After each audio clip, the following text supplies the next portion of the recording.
Good morning, friends. Again, welcome to the next video. This video contains the second session of fourth unit, and in total, it is the 30th session of modern business law. In this video, we will discuss obligations of public authorities, very important for your examination purpose. You may be asked here for 15 marks questions. What are the obligations of public authorities? So we will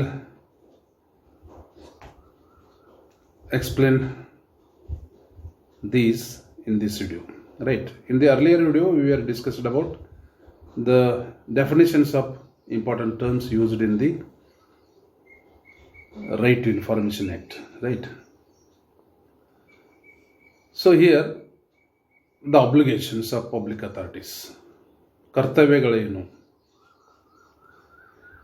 First one is, every public authority shall. ಇಲ್ಲಿ every public authorities ಬಗ್ಗೆ ಮತ್ತೊಮ್ಮೆ ನಾವಿಲ್ಲಿ ಅಂದ್ರೆ public authority ಅಂದ್ರೆ ಏನು ಅನ್ನೋದನ್ನ ಇನ್ನೊಮ್ಮೆ ನೋಡೋಣ್ರಿ. ಏನಪ್ಪ ಅಂತಂದ್ರೆ public authority means any authority or any body institution of self-government established or constituted by or under the Constitution of India. ಯಾವುದೇ ಸಂಸ್ಥೆ ಇರಲಿ, ಇಂಡಿಯನ್ ಕಾನ್ಸ್ಟಿಟ್ಯೂಷನ್ ಪ್ರಕಾರ ಅದು ಕಾನ್ಸ್ಟಿಟ್ಯೂಟ್ ಆಗಿತ್ತು ಅಂದರೆ ಮತ್ತು ಅದಕ್ಕೆ ಗೌರ್ಮೆಂಟಿಂದ ಫಿನಾನ್ಷಿಯಲ್ ಅಸಿಸ್ಟೆನ್ಸ್ ಸಿಗ್ತಿತ್ತು ಅಂದರೆ ಒಂದು. ಎರಡನೇದು by any other law made by the parliament. ಪಾರ್ಲಿಮೆಂಟ್ದಿಂದ ಮಾಡಿದಂಥ ಯಾವುದೇ ಕಾನೂನಿನಿಂದ ಸ್ಥಾಪಿತವಾದಂಥ ಒಂದು ಸಂಸ್ಥೆ ಆಗಿರ್ಬೋದು. Or any other law made by state legislature, ಅಥವಾ ರಾಜ್ಯ ಸರ್ಕಾರದಿಂದ ಸ್ಥಾಪನೆಯಾದಂಥ ಯಾವುದೇ ಸಂಸ್ಥೆ ಆಗಿರ್ಬೋದು. Or by notification issued or order made by the appropriate government. Appropriate government ಅಂದ್ರೆ ನೋಡಿ, ಅಪ್ರೋಪ್ರಿಯೇಟ್ ಗೌರ್ಮೆಂಟ್ ಅಂದ್ರೆ ಏನ್ರಿ? ಸೆಂಟ್ರಲ್ ಗೌರ್ಮೆಂಟ್ ಆಗಿರ್ಬೋದು, ಸ್ಟೇಟ್ ಗೌರ್ಮೆಂಟ್ ಆಗಿರ್ಬೋದು, ಅಥವಾ ಯೂನಿಯನ್ ಟೆರಿಟರಿ ಆಗಿರ್ಬೋದು. And includes any body owned, controlled and substantially financed by the appropriate government. And NGOs substantially financed directly or indirectly by funds provided by the appropriate government. ಇವಕ್ಕೆಲ್ಲ ನಾವು ಏನಂತೀವಿ? Public authority ಅಂತ ಹೇಳ್ತೀವಿ. So ಇಲ್ಲಿ obligation ಏನು ಹೇಳ್ತದೆ ಅಂದ್ರೆ, every public authority shall maintain all its records cataloged and indexed in a manner and the fourth form which facilitated the right to information under this act. ನೀವು ಯಾವುದೇ public authority ಇರಲಿ, ಅಲ್ಲಿರ್ತಕ್ಕಂಥ records ಕೆಟಲಾಗರ್ ಆಗಿರಬೇಕು ಮತ್ತು indexed ಆಗಿರ್ಬೋದು. Then and ensure that all records that are appropriate to be computerized, ಅವನ್ನ computerised ಮಾಡಿರಬೇಕು within a reasonable time and subject to availability of resources. ಅಲ್ಲಿ ನಿಮ್ಮ ಸಂಸ್ಥಾದಾಗಿರ್ತಕ್ಕಂಥ ರಿಸೋರ್ಸಸ್ ನೋಡಿಕೊಂಡು ನಿಮ್ಮಲ್ಲಿ ಏನು ರೆಕಾರ್ಡ್ಸ್ ಇದಾವ, ಇನ್ಫಾರ್ಮೇಷನ್ ಇದೆ, ಅವನ್ನ ಒಂದು ಒಳ್ಳೆ ಮ್ಯಾನರ್ದಲ್ಲಿ ಇಡಬೇಕಂತ ಹೇಳ್ತದೆ. Computerised and connected through a network all over the country. ಅಂದರೆ ನಿಮ್ಮದು ಸಂಸ್ಥಾದ ಇನ್ಫಾರ್ಮೇಷನ್ ಆಲ್ ಓವರ್ ಇಂಡಿಯಾ ಕಂಟ್ರಿದೊಳಗೆ ಸಿಗಬೇಕು ಅಂತ ಹೇಳ್ತಾರೆ. Different system so that access to be such records is facilitate. So ಆ ರೆಕಾರ್ಡ್ಸ್ ನಮ್ಗೆ ಕ್ವಿಕ್ ಆಗಿ ಸಿಗಬೇಕು, ಆ ರೀತಿ ನೀವು ರೆಕಾರ್ಡ್ಸನ್ನು ಮೇಂಟೈನ್ ಮಾಡಬೇಕು ಅಂತೇಳಿ first application. And second application is publish within 120 days from the enactment of this act. ಇದು ಆ್ಯಕ್ಟ್ ಯಾವಾಗ ಇನ್ಯಾಕ್ಟ್ ಆಯ್ತು ರೀ? 2005 ಆಯ್ತು. ಸೊ ಅಲ್ಲಿಂದ 120 days ನೀವು ಕೆಳಗೆ ಏನು ನಾವು ಹೇಳ್ತೇವೆ ಅವನ್ನ ಪಬ್ಲಿಷ್ ಮಾಡಿರಬೇಕು ಅಂತ ಹೇಳ್ತದೆ. ಏನೇನು ಪಬ್ಲಿಷ್ ಮಾಡಬೇಕು? First one, the particulars of its organisation functions and duties. Particulars of organisation ಅಂದ್ರೆ ಆರ್ಗನೈಸೇಷನ್ದಾಗ ಇರ್ತಕ್ಕಂಥ ಎಂಪ್ಲಾಯೀಸ್, ಆಫೀಸರ್ಸ್, ದೆನ್ ಅವ್ರ ಫಂಕ್ಷನ್ಸು, ಅವ್ರ ಡ್ಯೂಟೀಸು, ಅಥವಾ ನಿಮ್ದು ಏನೋ ಒಂದು ಆರ್ಗನೈಸೇಷನ್ ಅಲ್ಲ, ಆ ಆರ್ಗನೈಸೇಷನ್ ಅಥವಾ ಸಂಸ್ಥೆ ಅದಲ್ಲ, ಆ ಸಂಸ್ಥಾದ ಡ್ಯೂಟೀಸ್ ಏನು. ಈ ಫಾರ್ ಎಕ್ಸಾಂಪಲ್ PWD ತಗೋರ್ನು, PWD ಡ್ಯೂಟೀಸ್ ಏನ್ರಿ? To construct roads. ಸೊ ಆ ರೀತಿ ನಿಮ್ಮ ಫಂಕ್ಷನ್ಸ್ ಡ್ಯೂಟೀಸನ್ನು ನೀವು ಪಬ್ಲಿಷ್ ಮಾಡಬೇಕು. ಯಾವಾಗ ರೀ? Within 120 days from the enactment of this act. ಎರಡನೇದು, the powers and duties of its officers and employees. ಅದನ್ನು ಪಬ್ಲಿಷ್ ಮಾಡಿರ್ಬೇಕು. ನೀವು ಎಲ್ಲಿ ಪಬ್ಲಿಷ್ ಮಾಡಬೇಕು? ನಿಮ್ಮ ಆಫೀಸ್ ಮುಂದೆ ಪಬ್ಲಿಷ್ ಮಾಡಬೇಕು. ನಿಮ್ಮ ಸಂಸ್ಥಾದಾಗ ಇರ್ತಕ್ಕಂಥ ಏನು ಎಂಪ್ಲಾಯೀಸ್ ಇದಾರಲ್ಲ, ಆ ಎಂಪ್ಲಾಯೀಸ್ದು ಡ್ಯೂಟೀಸ್ ಏನು, ಮತ್ತು ಆಫೀಸರ್ಸ್ ಇದ್ದಿರ್ತಾರಲ್ಲ, ಆ ಆಫೀಸರ್ಸ್ ಡ್ಯೂಟೀಸ್ ಏನು, ಪವರ್ಸ್ ಏನು ಅನ್ನೋದನ್ನು ಪಬ್ಲಿಷ್ ಮಾಡಬೇಕು. Third one is the procedure followed in the decision making process. ನಿಮ್ಮ ಸಂಸ್ಥಾದೊಳಗೆ ಒಂದು ಏನು ಡಿಸಿಷನ್ ತಗೋತಿರಲ್ಲ, ಆ ಡಿಸಿಷನ್ ಯಾವ ರೀತಿ ಮಾಡ್ತಿದ್ರಿ, what is the process, including channels of supervision and accountability. ಅದನ್ನು ಯಾರು ಸೂಪರ್ವೈಸ್ ಮಾಡ್ತಾರೆ ಮತ್ತು ಅದು ಅಕೌಂಟಬಿಲಿಟಿ ಆಗಿರಬೇಕು. Then fourth one is the norm set by it for the discharge of its functions. ನಿಮ್ಮ ಕರ್ತವ್ಯಗಳನ್ನ ಡಿಸ್ಚಾರ್ಜ್ ಏನು ನೀವು ಮಾಡ್ತಿರಲ್ಲ, ಅದನ್ನು ಯಾವ ರೀತಿ ಮಾಡ್ತೀರಿ, ಇನ್ ವಾಟ್ ಫಾರ್ಮ್. ನೀವು ಬರೀ ಡೈರೆಕ್ಷನ್ ಕೊಡ್ತಿರೋ, ಫೈನಾನ್ಸ್ ಕೊಡ್ತಿರೋ, ಅಥವಾ ಕಾಂಟ್ರಾಕ್ಟ್ಸ್ ಕೊಡ್ತಿರೋ. ಸೊ ಆ ನಾರ್ಮ್ಸನ್ನು ನೀವು ಅಲ್ಲಿ ಅದನ್ನು ಪಬ್ಲಿಷ್ ಮಾಡಬೇಕು. Then fifth one is the rules, regulations, instructions, manuals and records held by it or under its control or used by its employees for discharging its functions. So ನಿಮ್ಮ ಏನು rules ಇದಾವೆ ನಿಮ್ಮ ಆಫೀಸದು, ನಿಮ್ಮ ಆಫೀಸದು ರೆಗ್ಯುಲೇಷನ್ಸ್ ಏನಿದಾವೆ, ನಿಮ್ಮ ಆಫೀಸದು instructions ಏನಿದಾವೆ, ಮ್ಯಾನ್ಯಲ್ಸ್ ಏನಿದಾವೆ, records ಏನಿದಾವೆ, ಅವನ್ನೆಲ್ಲ ನೀವು ಏನು ಮಾಡಬೇಕಾಗ್ತದೆ? ಪಬ್ಲಿಷ್ ಮಾಡಬೇಕಾಗ್ತದೆ. ಫಾರ್ ನಿಮ್ಮ ಡ್ಯೂಟೀಸನ್ನು ಡಿಸ್ಚಾರ್ಜ್ ಮಾಡೋ ಸಲುವಾಗಿ ನೀವೇನೊಂದು ಒಂದು ವೇನ ಫಾಲೋ ಮಾಡ್ತೀರಿ, ಅದನ್ನು ಕೂಡ ನೀವು ಡಿಸ್ಚಾರ್ಜ್ ಮಾಡಬೇಕಾಗ್ತದೆ. Then sixth one is a statement of the categories of documents that are held by it or under its control. ನಿಮ್ಮ ಕಡೆ ಯಾವ್ಯಾವ ಡಾಕ್ಯುಮೆಂಟ್ಸ್ ಸಿಗ್ಬೋದು. ಈಗ ಫಾರ್ ಎಕ್ಸಾಂಪಲ್ ತಹಸೀಲ್ ಆಫೀಸ್ಗೆ ಹೋದ್ರಿ ಅಂದ್ರೆ ನಿಮ್ಮ ಕಡೆ ಡಾಕ್ಯುಮೆಂಟ್ಸ್ ಏನು ಸಿಗ್ತಾವ್ರಿ? ತಹಸೀಲ್ ಆಫೀಸ್ದಾಗ ಅಲ್ಲಿ ಡೆತ್ ಆ್ಯಂಡ್ ಬರ್ತ್ ಸರ್ಟಿಫಿಕೇಟ್ ಸಿಗ್ತದೆ. ದೆನ್ ನಿಮ್ಮ ಹೊಲದ ಖಾತಾಗಳು ಸಿಗ್ತಾವ. ಸೊ ಈ ರೀತಿ ಅಲ್ಲಿರ್ತಕ್ಕಂಥ ಡಾಕ್ಯುಮೆಂಟ್ಸ್ ಏನು ಸಿಗ್ತಾವ ಅನ್ನೋದು ಕೂಡ ನೀವು ಅದೇನು ಮಾಡಬೇಕು? ಒಂದು ಸ್ಟೇಟ್ಮೆಂಟನ್ನು ನೀವು ಬೋರ್ಡ್ ಹಾಕಬೇಕು. Then next one is the particulars of any arrangements that exist for constitution with or representation by the members of the public in relation to the formulation of its policy and implementation thereof. So ಅಲ್ಲೊಂದು ನೀವೇನು ಒಂದು public ಬರ್ತಾರೋ ಹೋಗ್ತಾರೋ ಅವ್ರಿಗೊಂದು ಏನು arrangement ಮಾಡಿರಿ, ಅಲ್ಲಿ public ಬಂದರೆ ಅವ್ರಿಗೆ ಕೊಡ್ರಾಕ ಏನು ಅರೇಂಜ್ಮೆಂಟ್ ಇದೆ, ಸೊ ಅವ್ರಿಗೆ ಏನು ವ್ಯವಸ್ಥೆ ಮಾಡಿರಿ ಅನ್ನೋದನ್ನು ಕೂಡ ನೀವು ಏನು ಮಾಡಬೇಕು ಅಲ್ಲಿ. ಸಪೋಸ್ ಪಬ್ಲಿಕ್ ರಿಲೇಷನ್ದಾಗಿತ್ತಂದ್ರೆ ನಿಮ್ಮ office. Then eighth one is a statement of boards, councils, commissions and other bodies consisting of 2 or more persons constituted as its part or for the purpose of its advice, and to whether meetings of those boards, councils, commissions and other bodies open to the public. The minutes of such meetings are accessible for the public. Suppose ನಿಮ್ಮ ಸಂಸ್ಥಾದೊಳಗೆ commissions ಇದ್ದು, boards ಇದ್ದು, councils ಇದ್ದು, ಅವ್ರದ್ದೊಂದು statement ಮಾಡಬೇಕಾಗ್ತದೆ. Statement ನೀವು publish ಮಾಡಬೇಕಾಗ್ತದೆ. ನಿಮ್ಮಲ್ಲಿ ಎಷ್ಟು ಕೌನ್ಸಿಲ್ಸ್ ಇದಾವೆ, ನಿಮ್ಮಲ್ಲಿ ಎಷ್ಟು ಬೋರ್ಡ್ಸ್ ಇದಾವೆ. ಫಾರ್ ಎಕ್ಸಾಂಪಲ್ ನೀವು BDAಗೆ ಹೋದ್ರಿ ಅಂದ್ರೆ ಅಥವಾ ಮಹಾನಗರ ಪಾಲಿಕೆ ಹೋದ್ರಿ ಅಂದ್ರೆ ಅಲ್ಲಿ ಕೆಲವೊಂದು ಏನಿದಿರ್ತಾವೆ, ಡಿಫ್ರೆಂಟ್ ಬೋರ್ಡ್ಸ್ ಇದ್ದಿರ್ತಾವೆ, ಡಿಫ್ರೆಂಟ್ ಕೌನ್ಸಿಲ್ಸ್ ಇದ್ದಿರ್ತಾವೆ.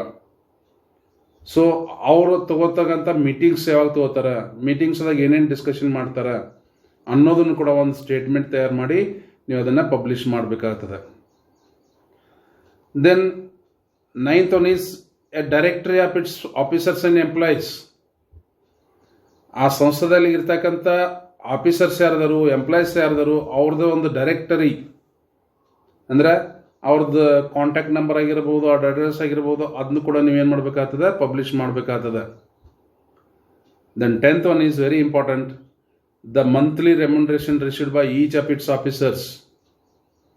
ಅಲ್ಲಿ ಕೆಲಸ ಮಾಡ್ತಕ್ಕಂಥ ಏನು ಆಫೀಸರ್ಸ್ ಇದಾರಲ್ಲ ಅವ್ರ ತಿಂಗಳಿಗೆ ಏನು ಪೇಮೆಂಟ್ ತೊಗೋತಾರೆ, ರೆಮ್ಯುನರೇಷನ್ ತೊಗೋತಾರೆ, ಮತ್ತು ಅಲ್ಲಿ ಕೆಲಸ ಮಾಡ್ತಕ್ಕಂಥ ಎಂಪ್ಲಾಯೀಸ್ ನೌಕರಸ್ಥರು ಅವ್ರು ಏನು ರೆಮ್ಯುನರೇಷನ್ ತೊಗೋತಾರೆ, ಅವ್ರು ಏನು ಸ್ಯಾಲ್ರಿ ತೊಗೋತಾರೆ, including the system of compensation as provided in its regulations. So ಅವ್ರು ಏನು ರೆಮ್ಯುನರೇಷನ್ ತೊಗೋತಾರಲ್ಲ ಅದನ್ನು ಕೂಡ ನೀವೇನು ಹೇಳ್ಬೇಕಂತಲ್ಲಿ ಅದನ್ನು ಪಬ್ಲಿಷ್ ಮಾಡ್ಬೇಕು. It should be disclose to the public. ಪಬ್ಲಿಕ್ಕಿಗೆ ಗೊತ್ತಾಗಬೇಕು ನೀವೇನು ಮಾಡತ್ತೀರಿ, ಎಷ್ಟು ಪಗಾರ ತೊಗೋತೀರಿ, ನಿಮ್ಮ ಕೆಲಸ ಏನು, ನಿಮ್ಮ ಡ್ಯೂಟೀಸ್ ಏನು, ನಿಮ್ಮ ಫಂಕ್ಷನ್ಸ್ ಏನು ಅನ್ನೋದನ್ನು ನೀವು ಅಲ್ಲಿ ಒಂದು ಬೋರ್ಡ್ಗೆ ನೀವು ಪಬ್ಲಿಷ್ ಮಾಡಬೇಕಾಗ್ತದೆ. ಇದು ಪ್ರತಿಯೊಬ್ಬ ನಾಗರಿಕನಿಗೆ ಈಸಿಯಾಗಿ ಸಿಗುವಂಥ ಸಿಸ್ಟಮಲ್ಲಿ ಆಗಬೇಕು ಅಂತ ಹೇಳ್ತದೆ ಕಾಯ್ದೆ. Then 11th one is the budget allocated to each of its agency. ನಿಮ್ಮಲ್ಲಿ ಡಿಫ್ರೆಂಟ್ ಏಜೆನ್ಸಿ ಇದ್ದು ಅಂದರೆ ಆ ಪ್ರತಿಯೊಂದು ಏಜೆನ್ಸಿಗೆ ಎಷ್ಟು ಬಜೆಟ್ ಒದಗಿಸ್ತಾ ಇದ್ದೀರಿ, indicating the particulars of all of its plans. So ಆ ಏಜೆನ್ಸಿ ಪ್ಲ್ಯಾನ್ ಏನದ, proposed expenditure and reports on the disbursements made. So ಪ್ರತಿಯೊಂದನ್ನು ಅಲ್ಲಿ ನೀವು ಬರೆದಿಡಬೇಕಾಗ್ತದೆ, ಅದನ್ನು ಪಬ್ಲಿಷ್ ಮಾಡಬೇಕಾಗ್ತದೆ. ಯಾವ ಏಜೆನ್ಸಿಗೆ ಎಷ್ಟು ದುಡ್ಡು ಕೊಟ್ರಿ, ಎದಕ್ಕೆ ಕೊಟ್ರಿ, ಯಾವ ಕೆಲಸ ನಡೆದದ ಅನ್ನೋದನ್ನು ಕೂಡ ನೀವು ಪಬ್ಲಿಷ್ ಮಾಡಬೇಕಾಗ್ತದೆ.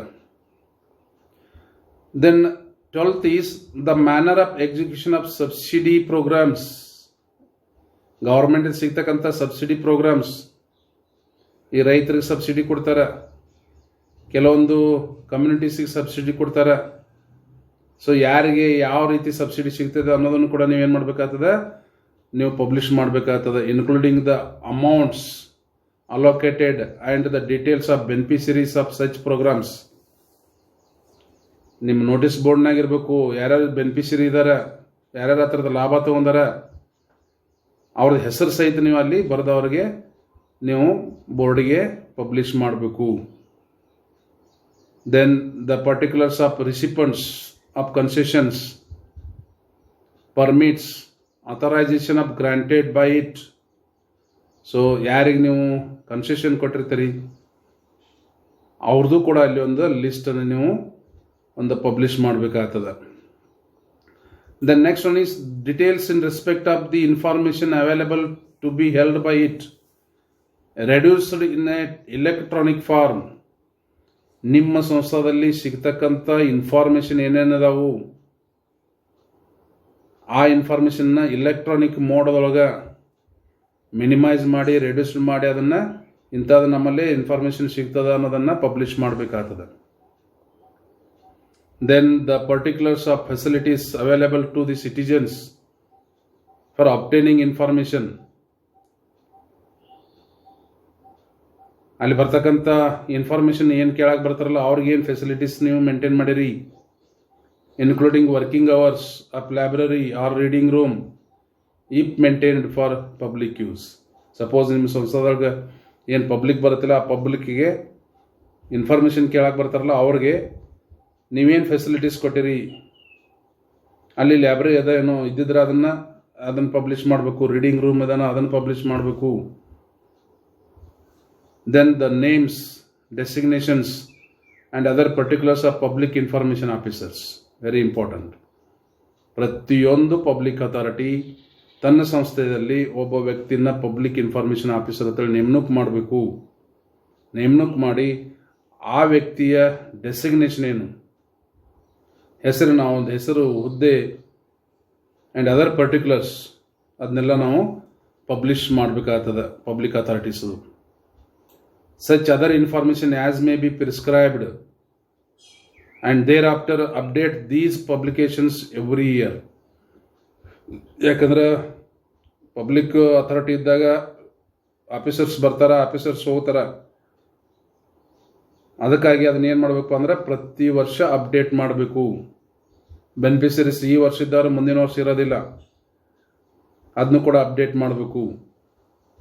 Publish all received facts while formulating important policies or announcing the decisions of which affect the public.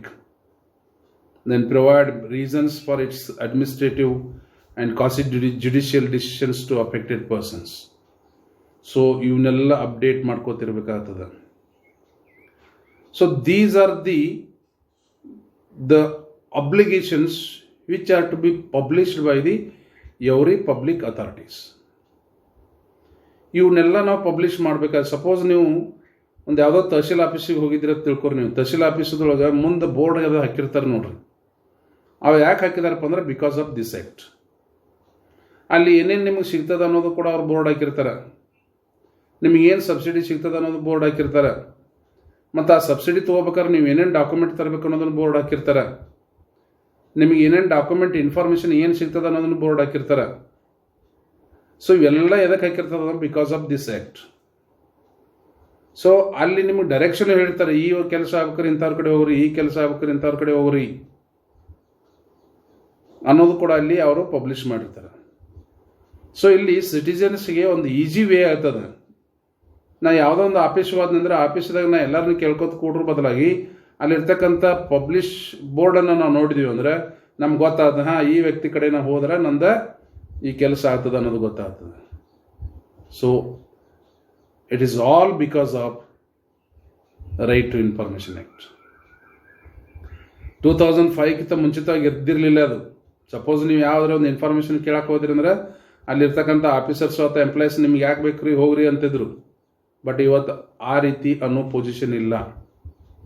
ಇವತ್ತು ಅವರು ತಮ್ಮಲ್ಲಿ ಇರ್ತಕ್ಕಂಥ ಇನ್ಫಾರ್ಮೇಷನ್ನ ಅವರು ಕೇಳಕ್ಕೆ ಬಂದವ್ರಿಗೆ ಕೊಡಲೇಬೇಕಾಗ್ತದೆ.